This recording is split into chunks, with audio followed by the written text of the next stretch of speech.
Hey everybody, it's Tracy, and I had just recently spoke about Curacao and how they've moved off the master licensee sub-license program for obtaining gaming licenses on island, and how that was one of the easier places to obtain a gaming license. And now it's a direct application to the gaming board, and that comes with some uncertainty because it's a new law and you don't know if surprises are going to come up or how regulators will treat it because they haven't naturally done it before, right? So the question is, are there alternatives? And there's quite a few, and it tends to be one of the more expensive sort of subcategories of offshore licensing to fall into.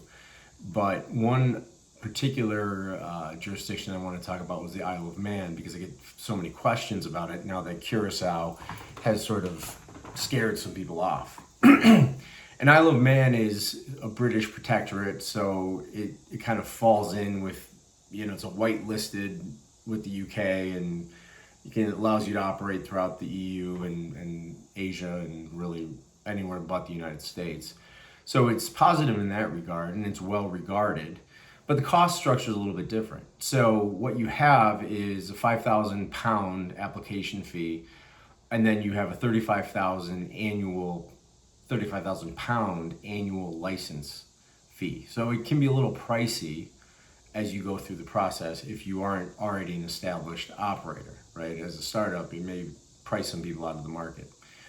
But it is trustworthy, and gamblers tend to view it very favorably, but it comes with some additional requirements such as 2 local directors, a local operations manager, all of which, the local directors are like any other jurisdiction. They can be obtained on a pretty slim annual fee, but the operations manager has to be in the Isle of Man and has to have certain functional responsibilities. So you're really hiring an employee in that regard, right? And there's only so many to go around on what is otherwise kind of a small jurisdiction.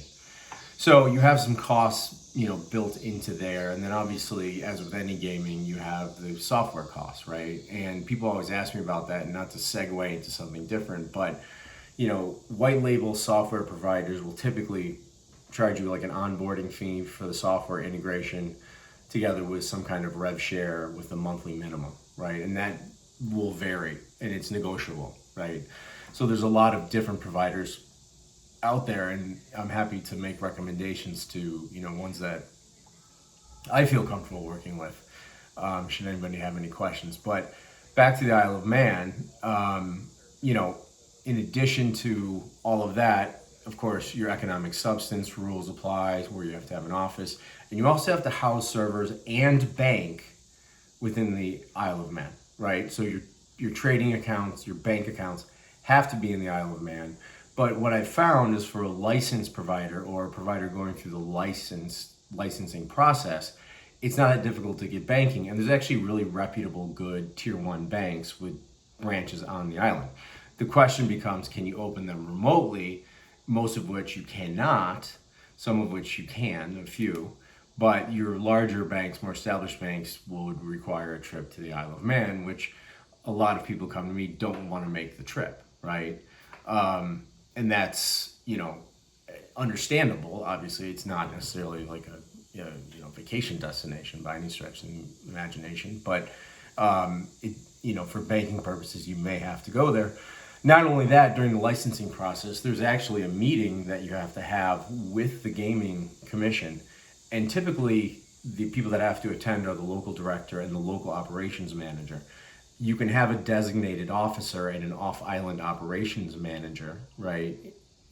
And that person would then have to go to that meeting. So depending on how you structure it, in theory, you're going to make a trip or two to the Isle of Man, which may or may not be difficult depending on where you are in the world, obviously. But that's sort of the long and short of it. And, in terms of like tiers, when you get to other places, and mostly like British protectorates like Guernsey, Alderney, and stuff like that, the prices actually get exponentially higher. So Isle of Man, when you get past Curacao, and like a totem pole, if you will, of gaming jurisdictions, really your next stop after Curacao is the Isle of Man, right? Because beyond that, you're really looking at jurisdictions that are looking for well-established players with track records, with big budgets and the like. And we're talking Albany, Guernsey, and the like, which I can speak to in a subsequent video. But that is the Isle of Man in a nutshell. And I think, we'll see how the Curacao process kind of bears itself out, whether it makes more sense to avoid Curacao with their revised cost structure, which is still a lot cheaper than Isle of Man, and their new process, which ostensibly would be easier, I dare say, than the Isle of Man, but it remains to be seen at this time. So if you have questions regarding Isle of Man gaming license, definitely hit me up, Adam at AdamTracy, TRACY.io, and I will talk to you next time. Cheers.